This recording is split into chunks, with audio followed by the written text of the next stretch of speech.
Guess what?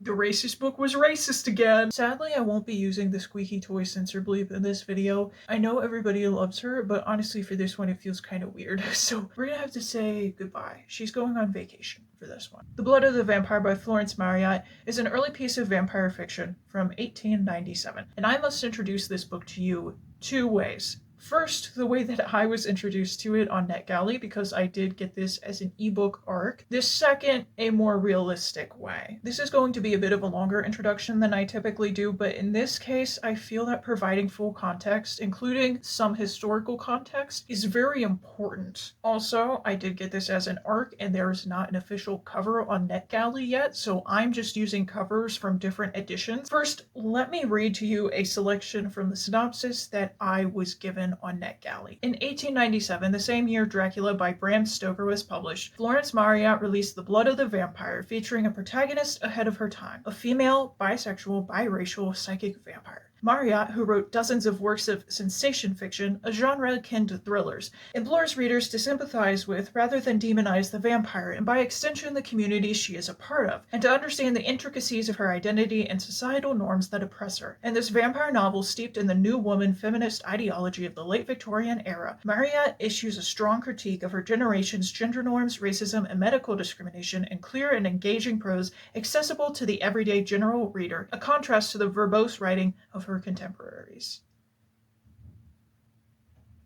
So that was all a lie. I did not go into a book from 1897 expecting that these rather grand claims would be met to the standards that I have in the modern day. However, I do believe it's inherently racist to just go, well, that's how it was back in the day. I did at the least expect something particularly bold, having read quite a few books from this time period. If not objectively, then subjectively for the time that it was published. Next, I will present to you the reality of this novel.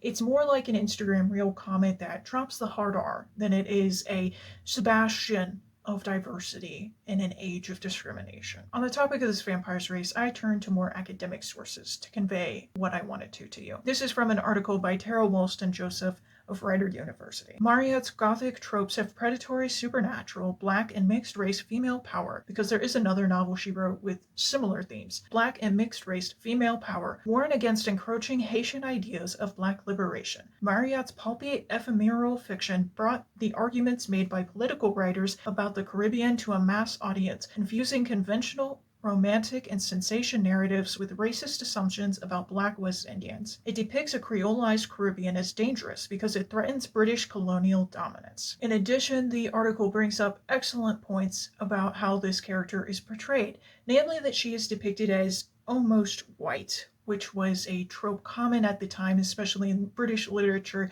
used to gain sympathy for not white characters by trying to get them closer to whiteness. From my personal experience reading this book, you could possibly begin it thinking that Marryat is setting up these characters in order to introduce somebody later into the novel who will actually counter their racism. Then by 60% of the way through, it becomes evident that whoever wrote the summary was skimming this novel, fell asleep, and dreamed up a very different one instead. This book does challenge the Victorian gender norms for white women, but you can't ignore the fact that this singular diverse character is written to be very close to the ideal Victorian woman. It relies on a similar trope to the almost white thing, where she is almost ideal, and this is supposed to purify her or somehow make her more worthy of sympathy for the very bigoted audience that Marryat was intending to read this. All of her negative traits, and I mean all of them, that's not an exaggeration, are blamed on her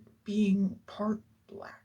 Chica, can you lock in? Now, there is certainly going to be parts of this that I either forget to mention in this script or just don't pick up on, for lack of a better way to put it. There are a lot of moving parts to this book and a lot of implications that sometimes you have to think about a little bit harder to realize how insidious they are. I recently posted a video about disabled witchcraft by Ivy Nick Seller, and people were making a lot of amazing points in the comments that I hadn't even thought of.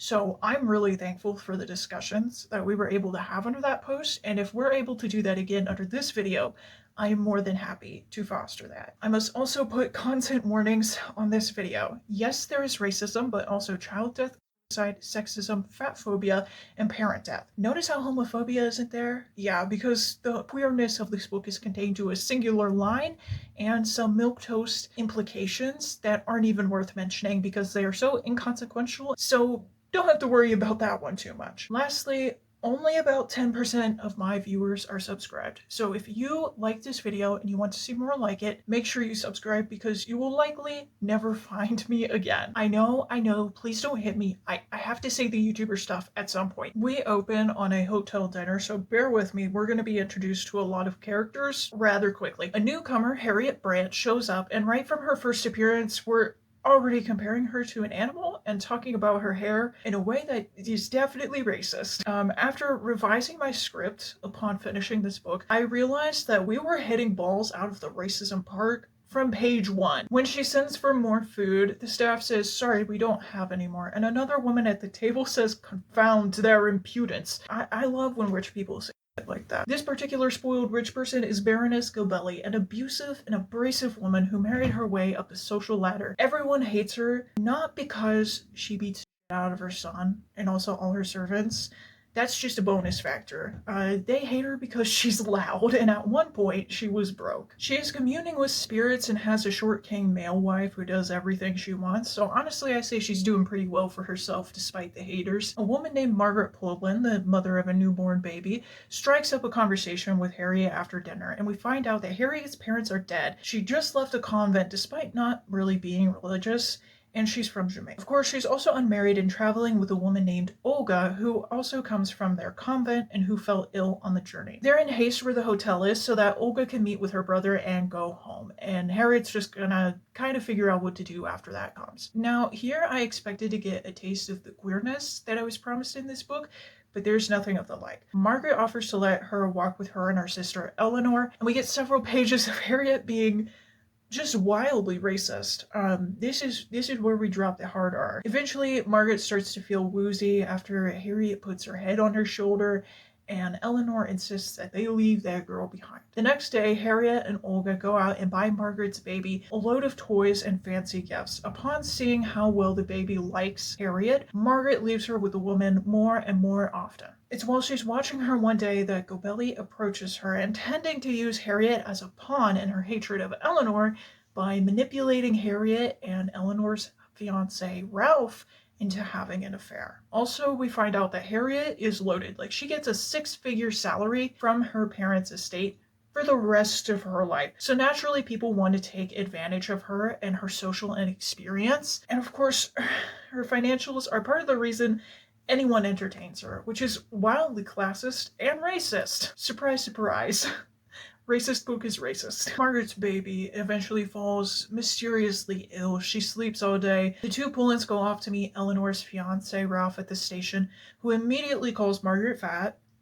What happened to "Hey, how are ya"? That's crazy. She just had a baby. Let's chill. It's also at this point that I headcanoned either both Ralph and Eleanor are autistic and they're madly in love. You just can't tell because they have resting faces, or they're lavender married and neither of them know it yet. I think it might be the latter. Ralph brings news that Margaret's godfather is on his way too, and he is a doctor, so she figures he'll take care of her baby and she just needs to stop worrying about it until he's there. Ralph and Harriet begin sharing looks at dinner, and before long they are officially beginning an affair. The baby continues to grow sicker and weaker, starting to reject food as if she's been absolutely exhausted of all her resources, doesn't have the energy to eat. When the doctor comes around, he's incredibly suspicious, especially after he finds out that Harriet has been with the baby, because he knows Harriet's father, or rather, knew of him. Her parents were plantation owners that died by the hands of their slaves. They killed them and set fire to the whole place because of the inhumane treatment given to them, including but not limited to human experimentation. Her father was basically if Dr. Satan from Rob Zombie's House of a Thousand Corpses was some dweeb from Europe. The doctor warns Margaret to stay away from Harriet because evil like that must surely be genetic. So if you've got your racism bingo card handy, go ahead and check off pure pollution. I might censor it. I don't know if I'm allowed to say that on this platform. Baroness Gobelli and her family, along with Harriet, decide to go on from the hotel in haste towards Brussels in Belgium. Harriet begs Ralph to come with them, and he says that he will, just give him a few days to get away from Eleanor. He is serious about it, unlike we're led to believe because of his ladies' man personality. And the doctor, his name is Phillips, he tries to convince Ralph to cut the affair off because it's clear to everyone else what is going on, but no one has bothered to tell Eleanor about it. We do get a really funny line in this exchange, though. Throughout the book, everybody has been judging the Gobellis for being in the business of trade. I don't understand why that's a bad thing, but I was willing to accept that there was some cultural beef in the 1890s that I simply wasn't aware of. Despite the Baroness, again, beating the out of anyone she doesn't like. Ralph specifies that the most slander-inducing thing about the Gobellis is that the Baron owns a shoe business. Was there shoemaker beef in the 1890s that I'm not aware of? He goes, yeah, maybe back home in England, I wouldn't be friendly with bootmakers. Why is he saying bootmaker like it's a slur? Oh, and then he's like, Harriet's bad, and I can tell because she's obviously gonna be fat in 10 years. Florence Marryat hates fat people. Although Ralph's reasoning is entirely self-interested and he goes back on it completely later, he serves as the counter to Margaret's easy acceptance of what Dr. Phillips warns against Harriet for. He says, if what you said about her family is true, then not only does it say nothing about her character on account of her parents not even raising her, then Harriet should have more people around her because she clearly has insecurities and loneliness. Too bad he's being a decent person because he wants so it doesn't really hit the same. With another helping of racism, though, Dr. Phillips says that Harriet's mother was vampiric, and so Harriet is too. For being the first admission that somebody believes Harriet is a vampire, it is entirely inconsequential, despite the fact that Margaret's baby dies soon after as a result of Harriet's affection. Ralph forgets about Brussels as the Pullmans set out for England so that they can bear the child with her father's family, which is absolutely crazy considering he never even met the kid. He's been stationed in India because he's part of the military. Also, he shows up for 2 conversations total in the book, and one of them is about how dramatic his wife is being over their dead baby. You know what? Actually, yeah, he sounds like a really stand-up guy to me. Meanwhile, in Brussels, we get to see in real time how Gobellis ensnares people into her good graces. People like Harriet who lack love and feel very special that a vivacious and influential woman like her would lie about being her mother to get her more social graces. While waiting on Ralph, Harriet takes charge of Gobelli's son Bobby, who says his mother is a witch because the book reveals this fact at least 15 separate times as if each one is supposed to be more shocking than the last. Not really sure what that's about. Of course, Ralph not coming leads to Harriet spiraling. In her fit, Bobby brings her flowers because he's got a little crush on her, and then they kiss. Now, Bobby's age was very unclear to me at this point, and initially, Harriet insists that he doesn't tell his mother, which really doesn't help, and his mother frequently treats Bobby like he's at maximum 14 years old, so I was a little concerned. However, later in the book, we do find out that he's actually 19, so I do rescind my allegations against Harriet, but I still don't like that she did this. The Gobellis leave haste, and Harriet comes to the red house that they live in, where she's told to live as if it were her own place. It's an extension of its owners, being described as an impoverished sort of fancy that Harriet judges very harshly. She's still mourning her fling with Ralph and manipulating Bobby as a replacement for her ego's sake. Miss Winward, Bobby's governess and the Gobellis' housekeeper, starts dropping pretty cryptic hints right away, and later on she admits that she is terrified to leave because she thinks Gobelli will kill her. It's quickly revealed that, as we the reader and other characters expected, Gobelli has been greatly exaggerating the truths she's shared with Harriet about her social importance and the grandiosity of their house. In a fit of rage, she writes to Ralph and she's like, please save me from these poor people. I hate the middle class. I'm so scared. After a few letters like this, Eleanor shows up to pay Harriet a visit. Ralph threw out what she wrote to him, and a servant found it in the trash, saw what the letters contained, and immediately took them to Eleanor. Harriet says she had no clue they were engaged, accuses Eleanor of digging through his things to find them before he could even get to them, says she will personally go and speak to Ralph before she lets any of this off the hook. She's bluffing, but it does scare Eleanor. Then we say that Harriet's anger comes from the Creole part of her, which, guess what?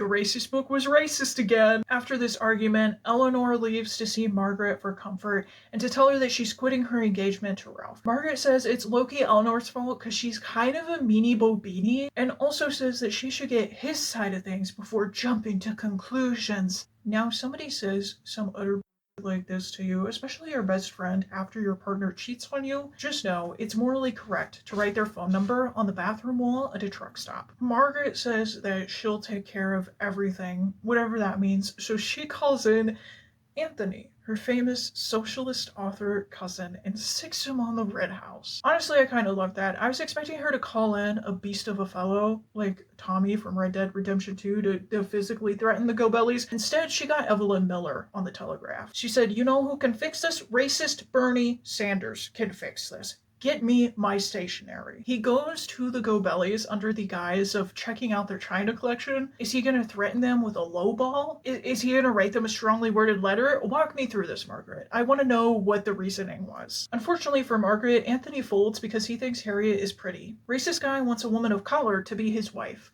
Fork found in kitchen, humanity hasn't aged a day. And speaking of men who suck, there's this very typical boys will be boys attitude throughout this book that is never a question, and it's exemplified perfectly by this conversation between Margaret and Anthony after he visits the Red House for the first time. I don't think I'm supposed to quote from my copy directly since it is an arc. However, this book is a reprint of one from literally over 100 years ago. But to respect the people who gave me this arc and their wishes, I'm going to use some of my transferable hater skills, particularly my prowess at finding evidence of foolery. And I have found the passages I want to quote in a different version of the book, so technically this is perfectly legal. Thank you, Project Gutenberg. Anthony says, "I think she is, without exception, the most perfectly beautiful woman I have ever seen." "How extraordinary, how very extraordinary," Margaret exclaimed at length. "That is the very thing Ralph said of her when they first met." "But why extraordinary? There are few men who would not endorse the opinion. Miss Brant possesses the kind of beauty that appeals to the senses of animal creatures like ourselves. She has a far more dangerous quality than that of mere regularity of feature. She attracts without knowing it. She is a mass of magnetism." Considering that it's heavily implied that Harriet's mother was assaulted by Harriet's father, I do not trust Florence Marryat with this type of sentiment whatsoever. Ralph shows up mid-conversation. He's like, yeah, Eleanor already chewed me out for having an affair before we were even married. I don't want to hear about it all over again. And he says he doesn't want to get married because he's too young and basically wants to alley cat around instead. To make matters even better, he follows Anthony on his walk home from Margaret's and confides in him, man to man, of course, because silly little women like Margaret think so highly of being decent people, which is lame and dumb. All of his reasons and excuses for cheating on his fiancée. Anthony is like, don't care, El Bozo, you're engaged, suck it. Ralph literally invented all of his own problems and then hurt several other people in the process of having a tantrum about it. Anthony accuses Ralph of being racist here, to which Ralph counters by saying, if Harriet was ugly and fat, you literally wouldn't give it. And it's true. That's actually completely true. That's what I've been saying. We clearly are not meant to be sympathizing with Anthony here. He proceeds to go on and on about his political beliefs, and trust me, I will rant about that passage in great length later. All you gotta know right now is he's the most patronizing fool ever. He gives Harriet one of his books, and the message of it is basically, hey baby girl, you deserve some rights. Not all of them though.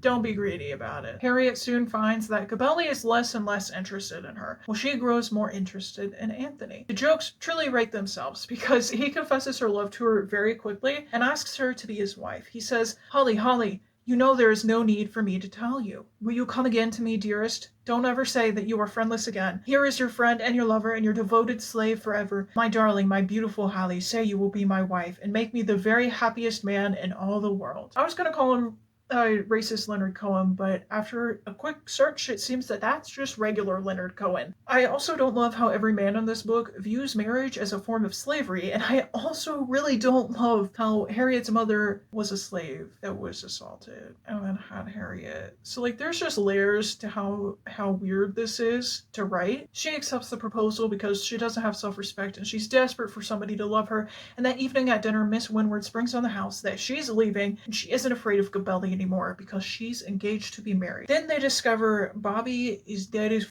sorry, Bobby. Like all grieving mothers do, Gabelli decides to oh man, this is really unexpected. She decides to be racist about it. Say what you will about Marryat, she's got a signature move. Miss Winward goes off on her though, because she isn't aware of Harriet's behavior in haste, so all she sees is Gobelli being verbally abusive to someone for no reason. Which is partially correct, and most of it is just that. It's a racist tirade. Not Gobelli lodging any actual complaints about Harriet having an affair with a man that is soon to be married, or being inconsiderate about Margaret's dead baby. She does yell at Harriet partially for taking advantage of Bobby, which is the only valid point she comes close to making. Winward reveals that Gobelli is a medium and a fortune teller for the third time. Yes, it is revealed for the third time. That I documented. There's probably more mentions in this. Even though it's been mentioned beforehand though, I have to admit that for some reason this particular reveal feels like it's laced with Romanophobia, even if Gobelli is not, I don't think, Romani. Maybe it's the Christian supremacist way that it's written, I don't know, but it doesn't sit right with me. Harriet then goes to Dr. Phillips and she demands to know about her own family from him. He gives her a bunch of non-answers, to which she demands only to know if she's a vampire, like they accused her mother of being. And Phillips mansplains what a psychic vampire is, and then ushers her out, which is honestly more professional than any of the medical treatment that I've gotten in the last 2 years. She writes for Anthony to call off the engagement, distraught by the idea of killing him too, because Phillips explains she will eventually kill everybody that she loves and is in contact with for too long. Now she understands she was the one to sap the life from Bobby and Margaret's baby and several others in her past. I don't know why bro is going crazy. Margaret, upon hearing that Bobby has died, insists on going to see Gobelli and trying to offer her some comfort since they're both mothers who have lost their only children. Immediately after she leaves the room, Phillips and Margaret's husband do the thing where they talk about how losing a baby is not that serious and Margaret is just being dramatic, and we'll realize that one day. Like I said, fantastic guy with lots of empathy. She goes to see Gobelli, who is paralyzed by her grief, stuck in Bobby's room, staring at his corpse. Margaret prays over Bobby's body, and the one character in the book who is not explicitly Christian, besides Harriet, is stirred back to life to lament how she's been punished for not believing, which is jarring and an honestly insane,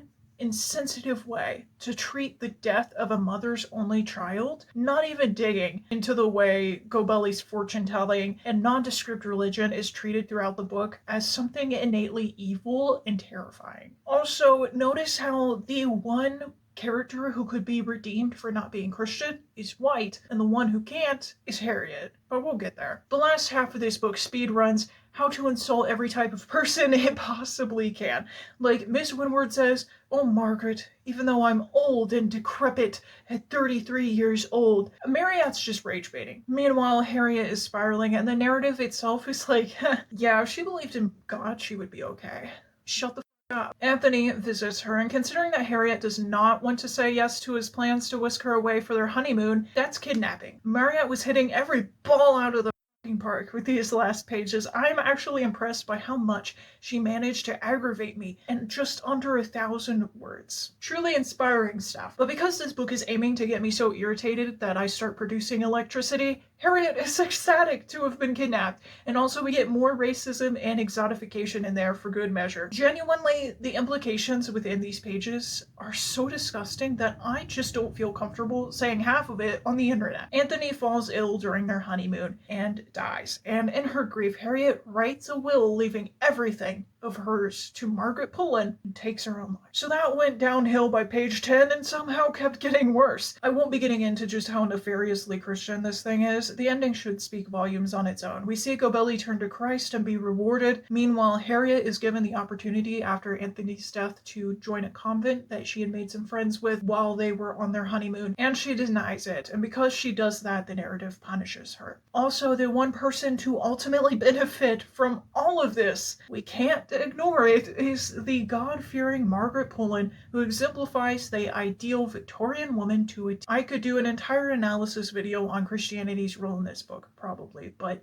not to be cheeky here, That is my personal how. Most of the feminist ideals in this book serve only the white characters, and many of those pieces of commentary are shot down by the author's own actions and decisions that, instead of challenging the status quo, serve it. The way that it's done, and also the way that the subject of race is handled, leads me to say it's not a fumble or mishandling so much as it is the author's intention. From the start of the novel, there's special attention paid to the disparity of the rich and the poor, in a way that seems intrinsically tied to the book's discussions of women. Baroness Gobelli, who's married her way into wealth of a lesser variety via her tradesman husband, is constantly looked down upon by the others, who are born into their riches. The praise of Harriet for her wealth, even though she came into it later in life and by no means of her own work, is quite clearly explained by the simple fact she's a beautiful young woman, very kind and soft-spoken and less provoked, while Gobelli is loud, crass, and the other characters do not perceive her as attractive. Which is the polite way of putting it, because frankly, based on this book, you would assume that an overweight woman killed Marryat's entire family. Gobelli is also looked down upon because her and her husband don't fall into the stereotypical norm of the time. She wears the pants, so to speak, and he more or less does everything she says. And this is supposed to inherently emasculate him and lower his worth. And naturally, we all know a woman's worth is tied to her husband's social status because she is nothing but an extension of his fist. So it also lowers Gobelli's worth to be in this relationship. Also, Gobelli is rather similar to Harriet's mother. According to the legends, she's similar to what is ill-spoken of her, further connecting the two in the narrative's position on them. At first I thought, well, we've got a clear compare and contrast going on here, where the woman who aligns more closely with societal ideals is ultimately treated better, even if she's not white. Then the book kept yapping, and it became clear that everyone was right to assume Gobelli was worthless because she is an abusive and hateful person, and Harriet is also treated as though everyone was right to assume she was dangerous on account of her being a temptress, which is a trope entirely rooted in racism and sexism. Harriet's seduction of men in order to take advantage of them is as close as we get to feminism, but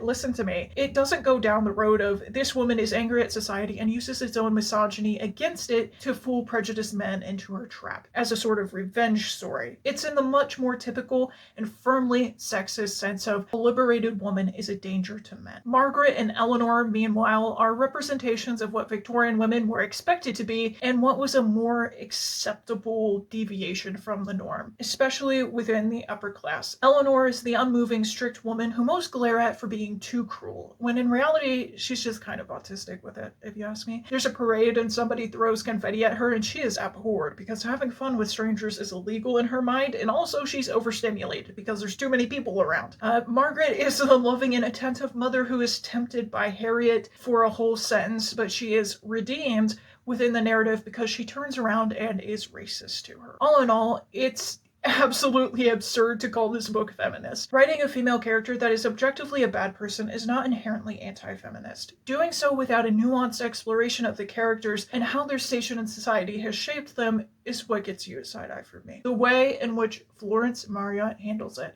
is undeniably anti-feminist, not because the other characters in the book insult or dislike the characters who go against the ideal of a quiet and subservient woman, but because the narrative itself punishes these women for their behavior and casts them in a negative light on purpose so that we as the audience do not like them. The author is making a very clear and concise statement that if you behave this way, people shouldn't like you. How is that feminist? It's honestly impressive that the only way for me to accurately communicate just how insidious every single choice in this novel is would be for me to read it to you page by page. When I am reading a social commentary of any kind, of any period, I judge it by this standard. If a bigot is reading your work and they are able to read it without feeling called out or without questioning their beliefs, you have failed to properly provide commentary on that subject. The synopsis that I gave at the very beginning of this book may also lead you to believe, as it led me to believe, that this novel utilizes the association of marginalized identities and vampirism in order to make some sort of comment on how society ostracizes people unfairly. When in reality, Harriet's blackness and the, implications and singular line of actual queerness is used at every possible instance as it can be, as another way to insist she is evil and less than. Vampire in this book is little more than a slur. In this time period, queerness was viewed as an act of violence, not inherent to a person's identity. So the way that it's handled in this book makes sense for somebody who licks boots to have written about it. To suggest that it was a trait rather than an action, as Marryat does, in fact do in this book a singular time and not with much conviction, was worthy of scorn to the audience that received it. I still refuse to give her any credit for taking that chance, however, because I'll be straight up, I am simply not with this lady. I don't like her on a personal level. Harriet has been taught to be soft and gentle and loving within the convent she spent her adolescence in, and yet was born with something supposedly ugly and seeking inside of her that she cannot get rid of. I'm referring here to her vampirism, as steeped in prejudice as the concept of it is within this book, and a vast history of violence in her bloodline. Her mother was mixed race and almost certainly born of herself, and then Harriet was born of too. As a counter to this, we have Gobelli, who actively perpetrates all of the violence that she does to others and all of the insults she delivers to others. The story asks us, which person is more worthy of fear and loathing? But in a story where Harriet's vampirism is inextricable to her identity as a minority. Naturally, that question operates on the assumption that we, as the readers, believe it to be an immutable fact that Harriet will hurt people because of her identity, which is not how anything works genuinely. Go yourself. I really would like to see a different author's take on using a minority vampire to explore themes of oppression and ostracization. Essentially, to do what I was told this book would do. I was very intrigued by how we would approach it, and subsequently very disappointed. I think that the psychic vampirism here is a good concept, though. The idea that just touching Harriet is enough to sap your life energy raises the stakes of a typical vampire story through the roof. Unfortunately, I think it was indeed born of that blood pollution idea that we talked about earlier, especially considering that the people she hurts the worst are kids. On top of that, the idea of a vampire who hasn't got a clue that they are a vampire is a very powerful tool for exploring some deeper emotional themes than the typical vampire story would allow. Things like questioning cycles of abuse, generational trauma, subconscious desires and feelings that we ourselves are not aware of, our own biases. I think that the story failed to explore these ideas, though it occasionally touched on a few of them through Harriet. Most were not done in good faith, though. Actually, I can't think of a single one that was. I've talked up front about the racism in this book, both inherent and explicit. I don't feel that I'm adequately equipped to do more than quote other people on that matter in particular, considering the historical context of this book and its publication is quite complex. However, as a human being, I'm very well equipped to say that racist. On the Wikipedia page where I initially began my search for others' analysis of this book and some more context on it, people try to defend this novel by saying there's natural explanations for everyone's death, which is simply not true. They also say that the British are painted in a negative light, so actually it's not racist, it's sympathetic to the victim. But I truly do not believe that any bigot reading this novel would see anything but the truth in the hatred that the British characters spout. And those characters are only countered here and there by characters that the narrative explicitly is not sympathetic towards and who are, at every opportunity, villainized outside of, well, I don't know what to call it, because the most progressive thing any character in this book says about Harriet is, guys, I know she's a filthy animal and subhuman, but maybe we should be nice to her anyways. She doesn't know she's below us, so let's be gentle about it. And on top of all of that, so what? One racist denouncing another racist does not make the first person any less racist. There could be an argument that Marryat attempted to present counterpoints within the narrative. You could also argue that billionaires are necessary to the human ecosystem. In both cases, you would be incorrect. Let me read to you a rather lengthy example so that I might pick it apart for you. It is by far the most boldly against the grain part of the book. Anthony Pennell was a socialist in the best and truest sense of the world. He loved his fellow creatures, both high and low, better than he loved himself. He wanted to share alike, to be equally happy, equally comfortable, to help and to be helped, to rest and depend upon one another. He knew that the dream was only a dream, that it would never be fulfilled in this time nor any other, that some men would be rich and some poor as long as the world lasts, and that what one man can do to alleviate the misery and privation and suffering with which we are surrounded is very little. What little Pennell could do, however, to prove that his theories were not mere talk, he did. He made a large income by his popular writings, and the greater part of it went to relieve the want of of his humbler friends, not through governors and secretaries and the heads of charitable societies, but from his own hand to theirs. But his socialism went further and higher than this. Money was not the only thing which his fellow creatures required. They wanted love, sympathy, kindness, and consideration, and these he gave also wherever he found that there was need. He set his face pertinaciously against all scandal and backbiting, and waged a perpetual warfare against the tyranny of men over women, the ill treatment of children, and the barbarities practiced upon dumb animals and all living things. He was a liberal-minded man, with a heart large enough and tender enough to belong to a woman, with a horror of cruelty and a great compassion for everything that was incapable of defending itself. He was always writing in defense of the people, calling the attention of those in authority to their misfortunes, their evil chances, their lack of opportunity, and their patience under tribulation. For this purpose, and in order to know them thoroughly, he had gone and lived amongst them, shared their filthy dens in Whitechapel, partaken of their unappetizing food in Stratford, and watched them at their labor in Homerton. His figure and his kindly face were well known in some of the worst and most degraded parts of London,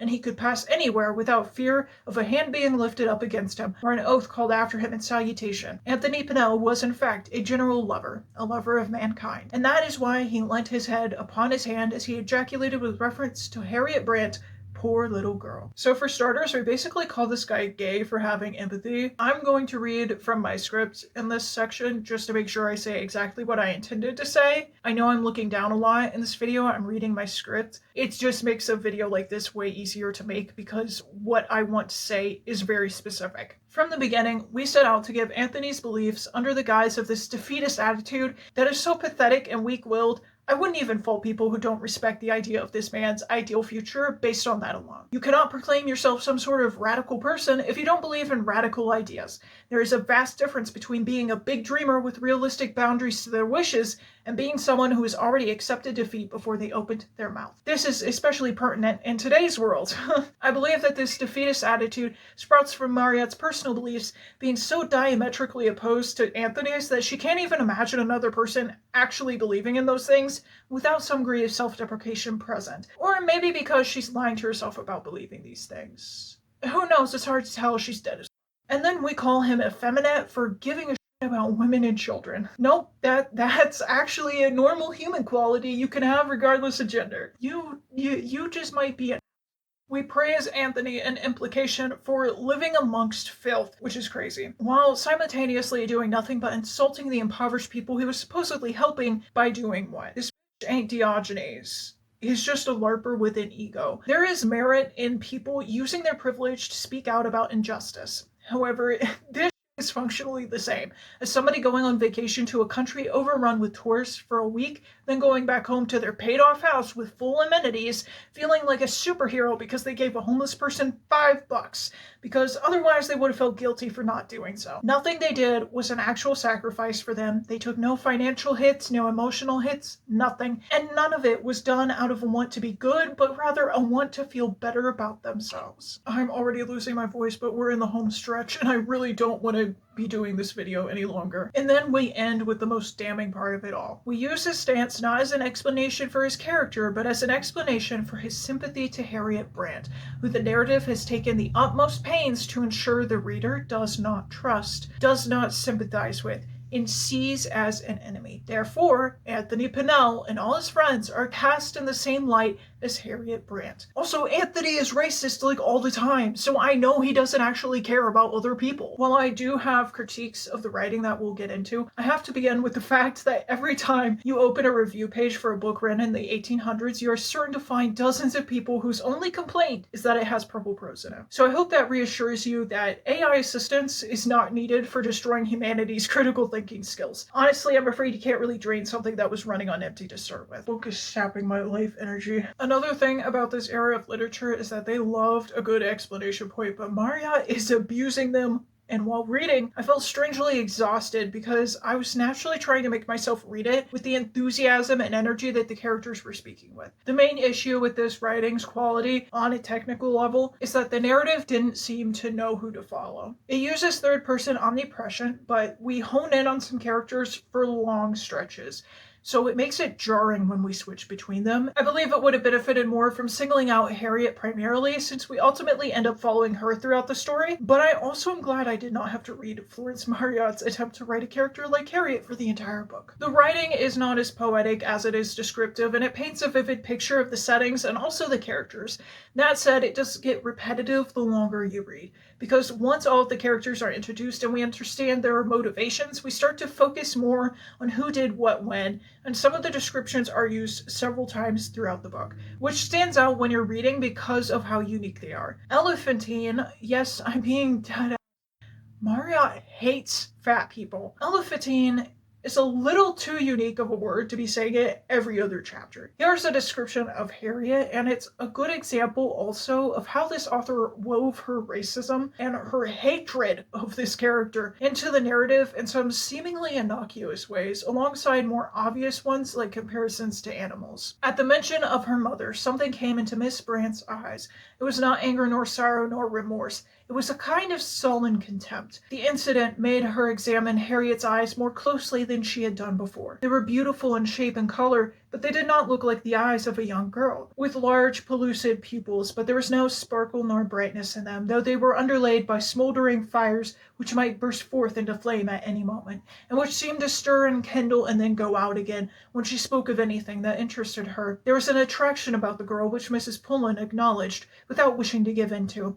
She could not keep her eyes off of her. She seemed to hypnotize her as the snake is said to hypnotize the bird, but it was an unpleasant feeling, as if the next moment the smoldering fire would burst forth into flame and overwhelm her. Overall, I would only recommend it if you are looking to approach it from an academic standpoint, such as looking into the ways that people like Marryat use the trope of vampirism as a weapon against marginalized people. For the casual reader, this book won't be tolerable, not because of its prose, which in technical terms is mild and inoffensive, which is the only time the word inoffensive has been used to describe this book, but because of the content. The Blood of the Vampire by Florence Marryat is not a progressive masterpiece that challenges the society it was published into. It is a love letter to bigotry. I need my brain power washed after reading this dribble.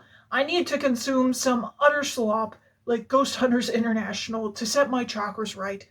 Jesus, man. I've discovered 70-ish pages is the upper limit of what I can stand from an ebook. I had to put on the Project Gutenberg audiobook of this to be able to finish the second half of it. I don't know why, but I just detest reading on a screen. I've considered printing out fan fictions before. I'm so serious.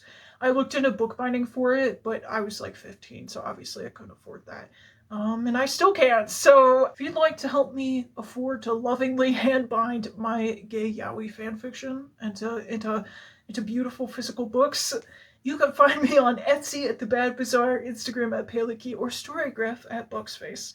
What a great segue. I'm a fucking natural at this booktube stuff. In all sincerity, I hope even though this video wasn't as lighthearted and jovial as usual, you still enjoy it. I also apologize again that I was looking at my script so much. I just had things that I wanted to say in a really specific way, and it was way easier and less time consuming for me to just read it straight off my screen. If you have recommendations for vampire fiction that addresses these topics and doesn't just shit all over the page and call it feminism, let me know. You can also leave a like if you like this video, subscribe to my channel if you'd like to see future reviews, and turn on notifications so you don't miss an upload. Thank you so much for watching. Yes!